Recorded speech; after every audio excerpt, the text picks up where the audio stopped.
Hello. Who's that? Who's speaking? Hello. Identify yourself, sir. I am Adam Bomb. I'm King Kobe. I'm MC Graham. This is the Nulo News Show. And today we're going to talk about a handful of things, hopefully quite quickly, because Kobe needs to go to the hospital. And yeah, I've got swollen glands for the first time in my life. It's quite painful. So Swollen? Wait, you've been sick before. I have been sick, but I haven't noticed my glands swell up. A doctor notices that. It's the first thing that they check. They put their hands underneath your throat. Yeah, but sometimes it doesn't present that way. Maybe you just have a sore throat or earaches or, you know. So there's always some other symptom. You know what it could be? What's that? Cancer. Duh. Yeah, that was my first thought. I was like, I'm going to die. That's everyone's first thought. I better record as many shows as possible and work on as much music or, quit my job, of course. Mm-hmm. Ask my parents if they could take care of me, that kind of thing. I would take out a loan from a really, really big bank and then just spend it all. Right. Yeah, I think if I was on the way out, I would engage in, I believe what's called credit card fraud. Yeah. I'd be like, I'd pay it forward too. I'd spend money on other people. And then, they'd come knocking to try to track me down, say, hey, where's that $20,000? And I'd be dead. Right. But I'm probably not going to die. It's like 50-50. Yeah. So...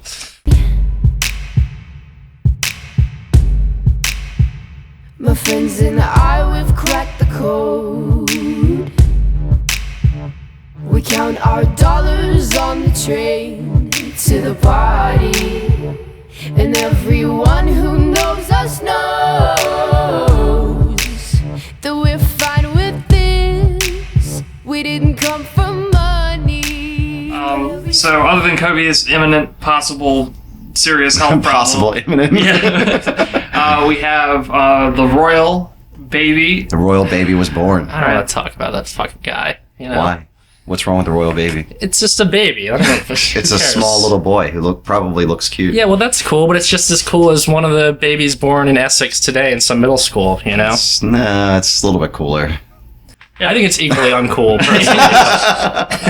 Yeah, no, I'm kind of a distant fan of the royal family. Like I like them theoretically. I would resent the shit out of it if I was actually British, Oh, yeah. It's mostly symbolic, but still just having the idea that there's a sort of a hereditary system that gives someone the right to tell you. It's offensive. Not that our elites aren't any less offensive. Right, exactly. We have tons of people who are hereditary elite. It could be called that, even if they're official. But we don't call them literally prince, or king, or princess, or queen, or anything like that. Who do you think the elite are in the United States? Probably someone Hollywood, I'm assuming, of course. I would say the Jews. I would say the number one is, contrary to the fevered imaginations of many conspiracy theorists, is it's not the Jews, it's the Illuminati, some of whom are Jews, but it's not it doesn't Right, you also got Mitt Romney or whatever. Right, who's a total Gentile, and Jay-Z. Yeah, who's Kanye West, Rihanna, freaking... You can see the Illuminati imagery in their videos. Yeah. That's proof positive that they're in the Illuminati. But I would say those are the number one elites. And then after that, you have, their servants, or what we call politicians. And then you have... dudes like Anthony Weiner. Right. Rick Scott, people like that. Yeah, you take their orders from them. And then under them, you have, the state government. And then under the state government, you have the state government bureaucracy.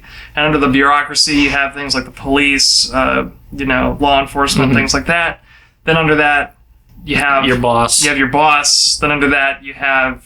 all the people in your life that can tell you what to do. Right, coworkers that are kind of dicks, or right. girlfriend or boyfriend. Exactly. Right. Parents, whatever. Then under that, you have your pets, because, if you didn't take care of them, they would die, and that'd be really sad. So I wanted to talk about bosses. Okay. Specifically bosses in New York State, who, I believe in Washington Heights, who forced McDonald's employees to work in 101-degree heat, no air conditioning. An employee stepped out, vomited in the bathroom, said she was dizzy. Wow. And was ordered to go back to work. And anyway, so this caused a walkout eventually. Nice. Yeah, this is actually one of the, when I saw the story, it was it sucks that they have to work in 100-degree heat or whatever, but the fact that they had, the sort of wherewithal to just do a sort of pick up and leave. Yeah, do a wildcat strike. Right, because you get so used to, like, I need to work this job or I'll starve, but at some point it's like, this is not worth $7.25 an hour. Like, and that's in the comment sections, anything labor related, you always have a bunch of people they should just suck it up and work for no money. All the heat. But yeah, it's like some people are like, well, I work in a factory and it gets to be over 100. It's like, you probably make like $15, $20 an hour. Right. You're not making minimum wage part-time, less than part-time because they don't want to pay your health insurance anymore or whatever. For me, air conditioning is a really fundamental part of my well-being. Like, if I don't experience cool temperatures regularly, I begin to malfunction. I recently just heard of this new phenomena that women don't like air conditioning. Yeah. I don't understand it. I just found this out today. Actually, like 5 minutes ago. All of our female friends, feel free to chime in on Twitter, Facebook. Yeah. Let us know if you like central air or air conditioning running while you're at home. Right. Just a quick poll, quick questionnaire. I'm kind of curious to see. Yeah. For me, it's like if I don't feel cool air, I feel like I'm literally floating or dying or both. All of air conditioning just stops right now. What do you do, Graham? Suicide. You've thought about this? Yeah, no, I have. It's like when I think about the future, which is why I don't try not to think about it that often. We're burning up all this Freon, That actually helps precipitate global warming. The exhaust from it. And there's peak Freon, like... Right, it's going to run out. So, and I think, especially in this sort of, crazy, hot, global climate change, Al Gore future, air conditioning has to be a human right at some point. Right. Well, and especially if you're in a city like New York, cities are, I think they're called heat islands or something, because, they just trap a lot more heat. Than, well, and then you got to consider if you're in a McDonald's, like, back kitchen, too. Yeah, like right fryers in front of the fryer, and everything. exactly. Yeah. So, and the temperature is just going to go up and up. And then, so the question that I think humanity has for itself is, are we going to continue to be fucking peasants and work for $7.25 an hour, no air con, in front of a fryer all day, wearing a polyester uniform, right? And also, you're around like probably another 10 other people. Oh yeah. So just even that body heat is just. Yep. Oh yeah, and then lunchtime rush. New York is like what, like a city of 13, 15 million people during. I can just imagine those townies in line, like, come on, where's my chicken sandwich, boss? Hey, boss. Well, and that's a funny thing. When you are a consumer, okay, this is story time. Well, just as an aside, some fast food locations, I just learned this. Wherever I've worked fast food, it's air conditioned everywhere. But some of them only air condition the lobby and not the kitchen. What?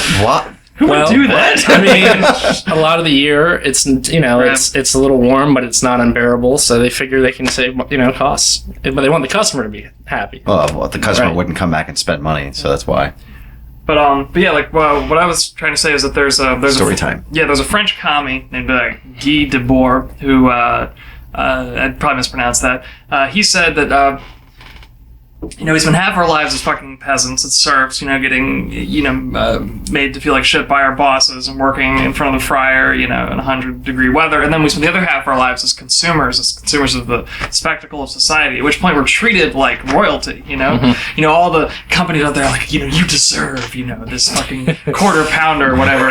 Indulge. This Royale with cheese, and, this is your time. And so then, so that's the thing. I think a lot of people spend too much time, in those internet comment sections who are saying this should just work, because they're thinking of things solely from the mentality of a sort of of that consumer, right. And, I see. And I've done it myself. There's this one McDonald's by my house that perennially is slow and fucked up. I don't know why I go there. I still fucking go there. I still fucking go there, and I'll wait in line for 20 minutes sometimes, and I'll be thinking I'll be sitting there just fucking slow burning, just I just want my fucking French fries. Let me go home. Yeah. You fucking lazy assholes. I can see you right now, just sitting around not doing your work. That's probably not the case. Probably running the register, not cooking. Probably 3 people there, taking everyone's order, and that's it. I know that's exactly what is going on.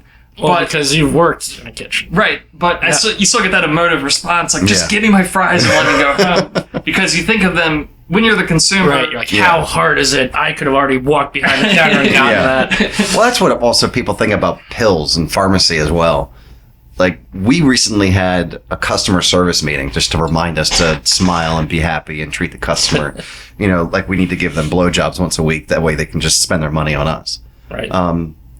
You deserve your Lipitor. Yeah, like, absolutely. And a hand job. That'll be From right. Adam. Not covered by insurance. That also lowers cholesterol, probably. Probably. I think it reduces hypertension, actually. Probably good for the lymph nodes, you know.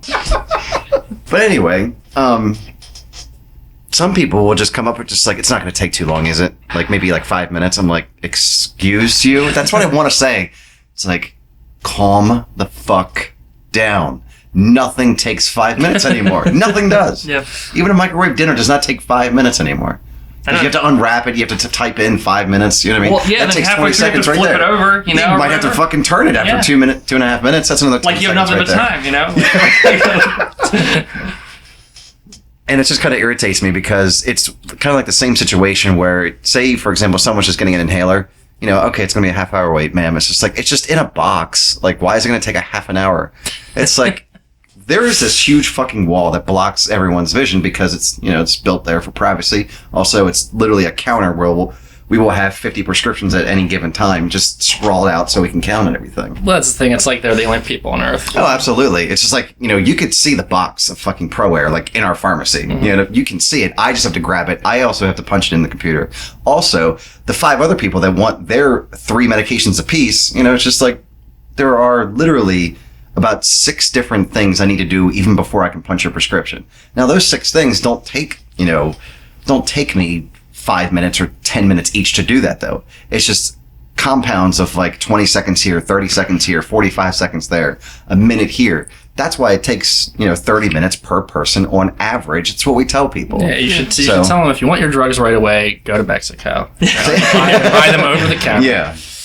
Yeah, and I think it's kind of like, like that whole split between being the producer and the consumer. Once you're in the consumer mentality, you're very, like, you are the center of the universe. And also... Yeah, it's also, you just have those certain types of customers that just feel that they have a sense of entitlement. Right. Well, see, and that's the problem. If we lived in England where there were actual aristocrats, the king and queen could come in and be like, give me my Pro Air right now, and you would do it. I would have to do it. Right. Absolutely. So... I wouldn't have a problem with that, though. Right. But, we have a certain order of business, like we have to do. Right. But see, in America, where we don't have official classes of people, you just have some people who think they're the fucking center of the fucking universe, and some people who don't. I've never seen a diamond in the flesh. I cut my teeth on wedding rings in the movies, and I'm not proud of my address. In a torn up town, no postcode envy. There's no real, I wanted to talk about Huey Long again. Yeah. I spent a lot of time thinking about him incidentally, and actually our 50K year program is based partially on his Share the Wealth program, and his slogan was "Every man a king." Right. So, and I think with 50 grand a year, we could get there. I think so. Right. It wouldn't be like the highest king. It would be like being king of a small Caribbean island, maybe. But I would still take that over I prefer that to being king of England, I wake up, whenever I hear stories from England, I wake up and just count my lucky stars that my relatives decide not to stay there. This could be me. That could be trapped there, with some sort of royal natality event, and then news from my fucking prime minister they're going to start censoring porn on the internet. That could be me. Wait, did that actually happen? It's going to happen. I would emigrate for that. Well, they're going to make it so that you need to tell your internet service provider, yes, I want all the porn. Right, I want the good stuff, and then they talk about that in a fucking premium list. package or whatever, too. No, it's no change in price. Okay. You just have to let them know. Admit it. Like, I solemnly swear that I'm I recently read dirty. This. I recently read this. There was this one article that I read, and there was this one university. I forget which one it was. A group of people. They were trying to have a control group. For this one study and then part of this control group, they needed to know, certain habits of men who did not masturbate. They couldn't do the study because they couldn't find a control group. Everyone masturbates. Like, every guy masturbates. That's what basically they concluded. Yeah. They couldn't find a fucking control group. Everyone that they asked were like, okay. And I forget how many, I think it was students that they polled, or just people. Oh, well, yeah, that's students and or people, I can't remember. And, there's just they couldn't do it. But that's, I mean, they still found something, from just even like the questionnaire, which I thought was pretty interesting. So yeah, I mean, why censor it? I want to know what you're looking at. People are just still. Some people are very puritanic. Yeah, it's kind of like a moral panic. The way the prime minister sort of explained it was that he said, back in the day, when the internet first came out, like you had the one family computer, right in the living room, 56K, can't look at a lot of shit that way. I did though. I know. Oh, we all tried. Enterprising among us engineered ways to let that happen, but he was presenting this idealized sort of version where like parents had more control over what their kids were exposed to because there's only like one internet connection. Oh, and then parents would also do that, like that one thing where like they let you be alone for 20 minutes. They come back into the room and they just hover over your shoulder for the next 5 minutes and then pretend to walk out but still look at the screen. That's the worst. And you gotta have the porn and then like another window you can pop over. Yeah, exactly. Jerking off in the 90s was hard. It's probably like most of my adolescent stress was directly related to just don't get caught. I was never caught jerking off or looking at porno. My dad he saw that I had looked at porno. Right, yes. And he did look disappointed, but I didn't feel bad. So compared to that, so what he wants to do is compared to that idealized version of the past, now because he knows it's not possible anymore, he wants it to be so that households can tell their internet service provider that they don't want to have adult material sent into the house. Because of their children. Right, because of their children. Okay. So it's kind of taking the whole, like, sort of children Yeah, think of the children. Right. Yeah. That's always the motto. And then empowering, the British telecommunications industry. Well, as George Carlin said, fuck the children. We spend entirely too much time thinking about the children. And just leave them the fuck alone. And I bet you this royal baby, he's not going to have a problem getting porno if he wants to. Right out of the gate. Or womb, I should say, I guess. Who's going to tell him no, Yeah, really. You peasant, You commoner. Yeah. Commoners disgust me. Give me all the porn. I want the royal porn. And they're all inbred, so they're like perverts. Right. Well, and that's the thing. Kate Middleton's not a royal. She's a commoner. Right. That's what my mother was actually talking about. Can you believe that she's a commoner? I'm like, she's not ugly. I mean, she's a hot British chick who went to the same school. She doesn't have magic blood. Yeah, I mean, what is she, like an untouchable or something? Well, she's not hideous. It's like, I don't understand. Well, it's like the people that run Saudi Arabia claim to have bloodlines going back to Muhammad. That's their thing. Oh, yeah? Yeah. Can they prove that? Of course not. I'm just saying because the royal family, it's just so well documented. Yeah. Their line of succession just goes down to what is it, like 800 some places? I think it's something ridiculous. Yeah, they have a very long line of succession. Yeah. And very detailed records going back to a certain period of time. After a while, it gets pretty fuzzy. True. Because this isn't the current. Like there have been other royal houses that have been in power on the islands. Yeah. But speaking of magic blood, they literally used to think that. Like the phrase blue blood, that means rich person, came from the Spanish monarchy who like literally thought that their blood was like blue, like or something like that, and that made them royal. And then I think the aristocracy in Russia were more prone genetically to hemophilia, and they didn't understand what it was, so they took that as like an indication that you were royal or special or something. Yeah, if you're like sickly and like can't get caught or else you'll die, So what else we're gonna talk about today? I wanted to mention but the whole George Zimmerman thing. Like the first time he comes out of the courtroom, basically, he just saves a family. Yeah. Not a bad guy. I see. I'm warning you, Adam. I actually thought about maybe this was some conspiracy shit with like the Illuminati. It's like, well, I didn't think that like the Illuminati thought like, well, he was proven not guilty, but everybody's still pissed about this. Here, let's do something nice for Zim. Well, do you know George Zimmerman's father? He was a Mason. Oh, he was a Freemason? Oh, yeah, there you go. Trayvon Martin's father? Yeah. Also a fucking Mason. That's probably why this blew up so big. Oh my god, yeah. So I'm not saying that this was quote-unquote sanctioned, I can't... I did want to do a meme about something with the picture of the cartoon Invader Zim. I thought that'd be kind of funny. Okay, I like that. I haven't seen that yet. And there's neither have I. When I thought of that, I was like, wow, that's really clever, and I just never put it together. But the thing is, like... Someone else do that for me.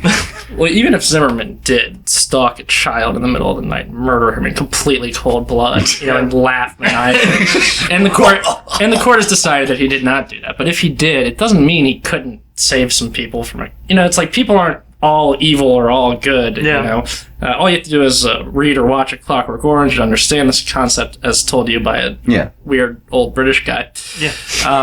You know, people are capable of great evil and great good. Everybody. But So- and a lot I of just think it's kind of like the guy won the lottery in a way. You know what I mean? I know there's a lot of car accidents, so statistically, I mean, but it's just. well, but if I saw a trap, I'd be like, I'm not.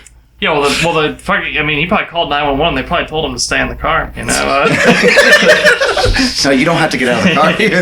you don't have to save those people. Help is on the way. But no, I think you know, it's one of the myths that people like to have is that evil people are like uniformly evil. So that which I don't think George Zimmerman is, but let's say he was, like Kobe said. Evil people have friends. They have people they care about. Right. You know, they have things that are important to them. You know, they often have a you know, they often frame what they're doing in moral terms, you know? Like, very few people are like, I'm evil because I love being evil. You know, I just love Satan. Those people do exist. They're very rare. Most people are like, I'm doing you a huge favor by coming in here and wrecking shit, you know? Like, that's the thing, like, when you look at, like, a great... Like, let's say World War II, for example. Every side there thought it was doing the right thing, you know? That's true. Like, it's not like Hitler or Stalin or Mao or anyone were like, you know? Like, I will genocide people for my own enjoyment because I have the power. they thought, in their own twisted way, that they were doing someone a huge favor, Right. you know? They were doing some type of good through their evil ways. Right, and so let's say you think that George Zimmerman was guilty of murder. Well, in his mind, I'm pretty sure he thought he was keeping his community safe or whatever, and that just spiraled out of control. So it's like every bad person, you know, and that's like why distinguishing the good from the bad is so difficult, because every bad person talks, you know, just uses the exact same language. Yeah, well, and it's a childish way to think. Yeah. You know, good versus evil. It's just, you're just reflecting the movies you've seen and shit. It has nothing to do with reality. Yeah, it's never a happy ending. Like, even people that I hate, they're usually people that are richer, more successful, and popular than me because I'm jealous of them. Okay. You know, I know they're not, like, necessarily evil people. Yeah. You know, I just hate them for my own personal reasons. Yeah, although I did wonder, you know, like during the financial crisis and shit, you know, and the banks were just engaging in reckless, lawless behavior. Like, how many of those dudes, like, thought they were, like, actually, like, I am helping capitalism, and how many people were, like, actually, like, that's right, I'm just fucking everyone by myself, like, so... Basically what they were doing. Right, so, but how many had the self-awareness to know that's what they were just consciously only out for themselves? Right. Yeah. Probably, I'd say a good handful. Yeah. A heaping. Not everyone. Vez Smith, or I'm not sure how to pronounce her name, but YVES Smith. She's a writer who writes a blog called Naked Capitalism, and she argued that, like, just the culture changed to where it used to be that, like, making money is just something that happens, and it changed into making money is good on its own. It's like a moral good, that if you make money, that helps everybody somehow. Yeah.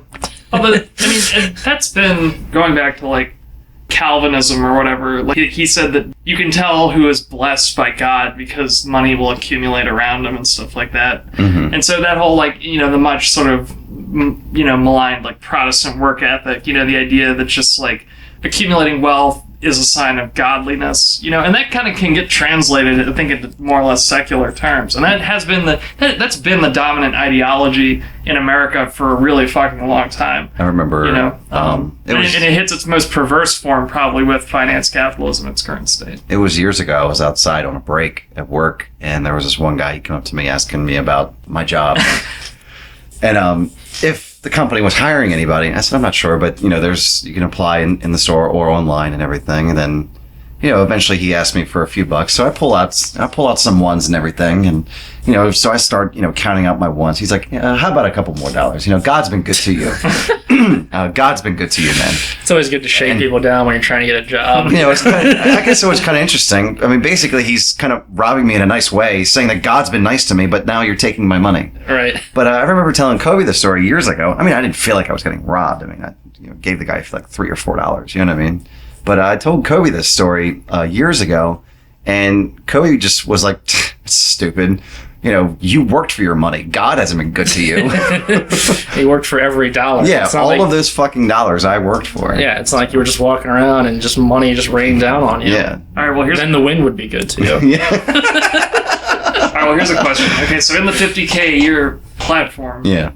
what do you do with freeloaders, They gotta get a job, right? Or, I don't know. What do you do with freeloaders? Put them to work, but in a gentle way. Right. Yeah. See what they can handle. They might not be the brightest people. They might be lazy, but you can have them do something. Okay.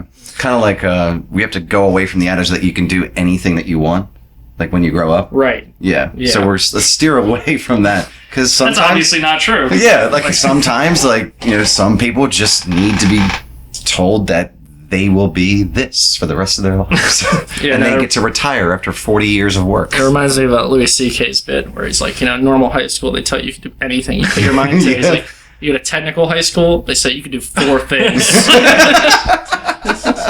Yeah. I was thinking, what I would do is you would have, an official list of, certain health conditions that mean that you're, a quote-unquote invalid, you don't have to work. Disabled somewhere. Yeah, so it's if you're blind, paralyzed, something like that, you just are wards of the state, essentially, and you get your benefits. And then for the people that are, can do some little thing, but Yeah. are not, fucking that motivated or that naturally capable, just get them doing some activity. Yeah. Picking up litter. Or, Right, yeah. Anything, yeah. Something simple. Oh, and also in that platform, I also want banking crime to be a Capital offense. Yeah. capital offense. Yes. And I would say things like robbery and murder, you got to look at the circumstances. Right. And it's stupid to lock these people up because you can work. Why do you rob that man? Were you not getting your 50K a year? Was there a problem?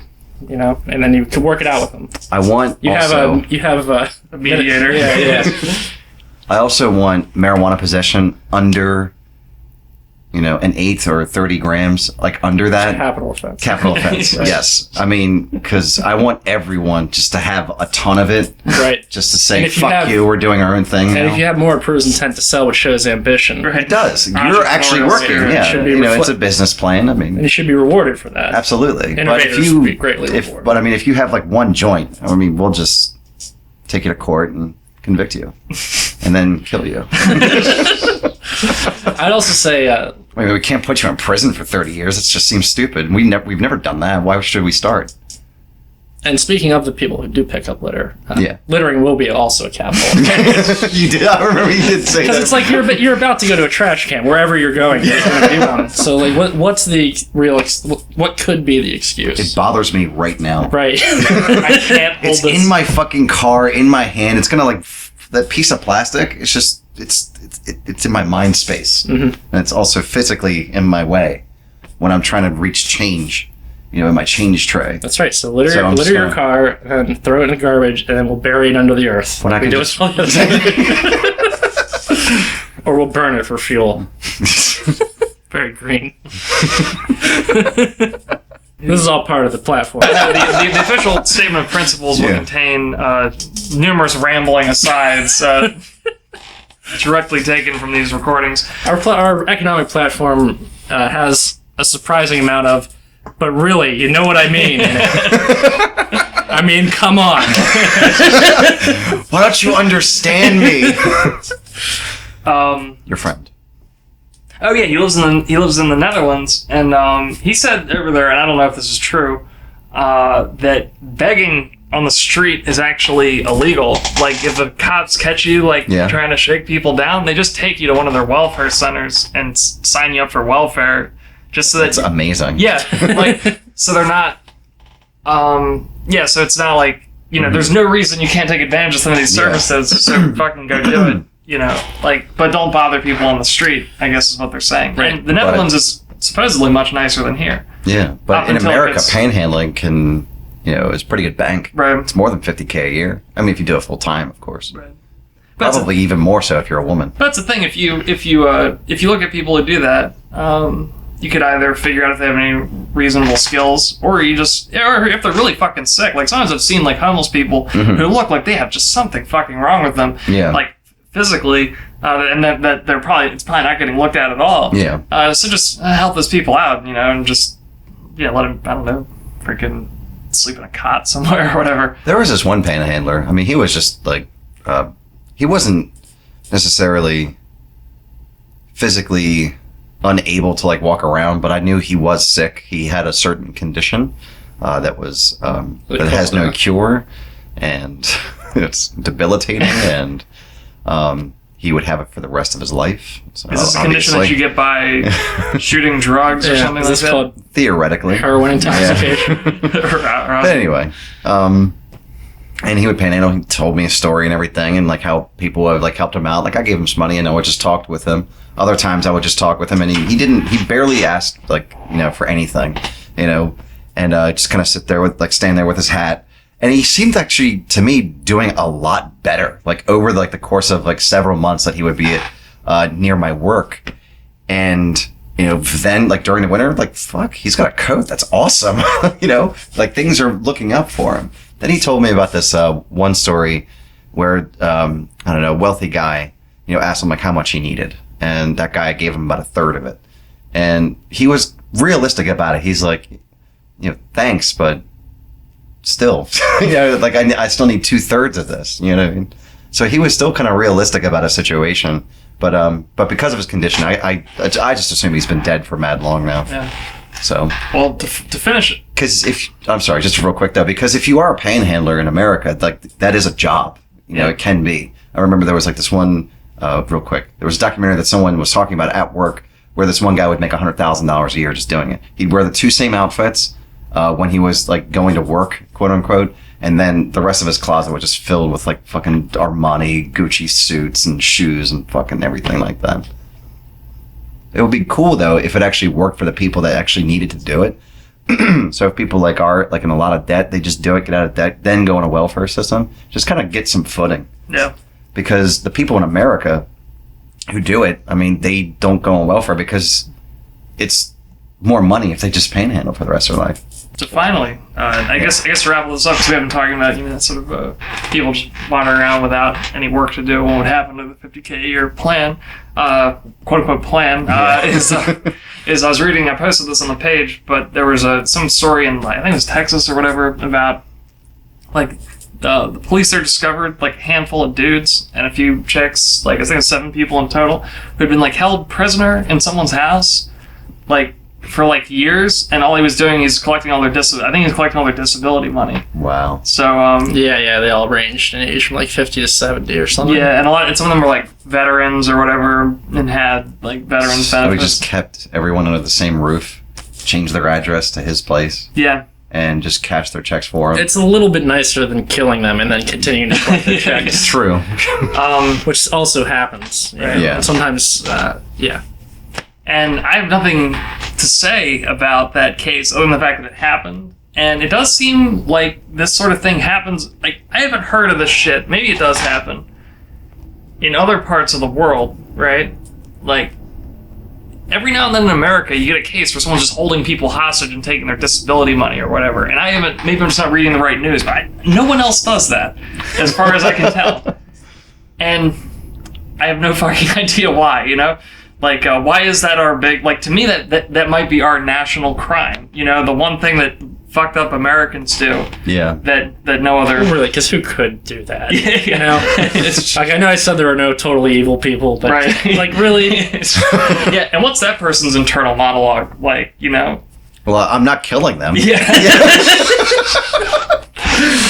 They eat sometimes. I'm putting a roof over their heads. I worked hard. God was good to me.